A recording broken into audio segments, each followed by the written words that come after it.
च्या मार्फत खरं म्हणजे नदी आणि नाल्यांची सफाई मागील साधारणतः महिनाभरापूर्वीच आपण सुरू केलेली आहे। नदीची देखील सफाई बऱ्याच प्रमाणात झालेली आहे आपल्याला माहिती आहे आणि विशेषतः नाल्यांमध्ये आणि जे सिवेज विशेषतः वेस्ट वॉटर लाईनच्या ज्या नाल्या आहेत त्या सगळ्यांमध्ये देखील सफाईचं काम सुरू आहे, डिसेंट्रिंगचं काम सुरू आहे। नाल्यांचा म्हणजे चेंबरचा उपसा हा देखील महानगरपालिकेच्या मार्फत रीतसर सगळीकडे सुरू आहे। 10ही झोनमध्ये सातत्याने काम सुरू आहे आणि जे थोडंसं म्हणजे अर्ध काम झालेलं आहे, जे थोडं अर्ध्यापेक्षा अधिक काम झालेलं आहे आणि जे थोडं काम अजून शिल्लक राहिलेलं आहे ते अजून काम सुरू आहे। पावसाळा येण्याच्या पूर्वी या सगळ्या ठिकाणची साफसफाई होऊन जाईल, याच्यात कुठल्या प्रकारची शंका नाही आहे। आपण म्हटलं की मागील वेळेस पाणी साचलं तर हे खरं आहे, काही ठिकाणी पाणी साचतं, पुलांच्या खाली वगैरे पाणी साचण्याची स्थिती तयार होते, पण त्याही ठिकाणी काही बंद नाल्या टाकण्याची व्यवस्था महानगरपालिकेच्या मार्फत करण्यात येत आहे। नागपूर शहरातील सर्वच लोक आणि विशेषतः महानगरपालिका आणि महानगरपालिकेतील सर्वच्या सर्व जनप्रतिनिधी मिळून पर्यावरणाची चिंता करण्याचा विषय निश्चित झालेला आहे।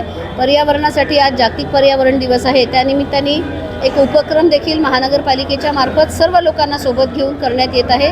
5 तारखेपासून 21 तारखेपर्यंतचा हा उपक्रम राबवण्यात येतो आहे। आपल्याला देखील विनंती आहे की दर दिवशी जी स्वच्छता आणि पर्यावरणाचे जे कार्यक्रम आपल्याला शेड्यूलनुसार देण्यात येत आहे, म्हणजे दिलेले देखील आहे, ते सगळे आपण जाहीर करावे आणि त्या सर्व ठिकाणी लोकांनी सहभाग घ्यावा, ह्या गोष्टीचं आवाहन करावं।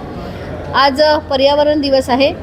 शहरात अनेक ठिकाणी स्वयंसेवी संस्था, सामान्य सगळे नागरिक, इतर काही NGO ज्या आहे, ज्या इतर म्हणजे आध्यात्मिक आघाडी वगैरे अशा सगळ्या विभागांमध्ये काम करते आणि महानगरपालिका असं सगळ्यांनी मिळून अनेक ठिकाणी वृक्षारोपणाचं काम केलेलं आहे।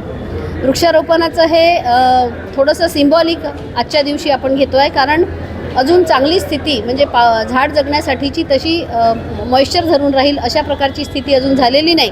त्यामुळे त्याची पूर्ण तयारी करून म्हणजे खड्डे कोणत्या ठिकाणी किती खड्डा खोदायचा, किती माती टाकायची, मॉइश्चर येऊ द्यायचं, एक पाऊस होऊन जाऊ द्यायचा आणि त्याच्यानंतर मग हा वृक्षारोपणाचा ड्राईव्ह घेण्यात येणार आहे। आपण सांगितलं की सुसबीडीच्या माध्यमातून CNG जे तयार होणं आणि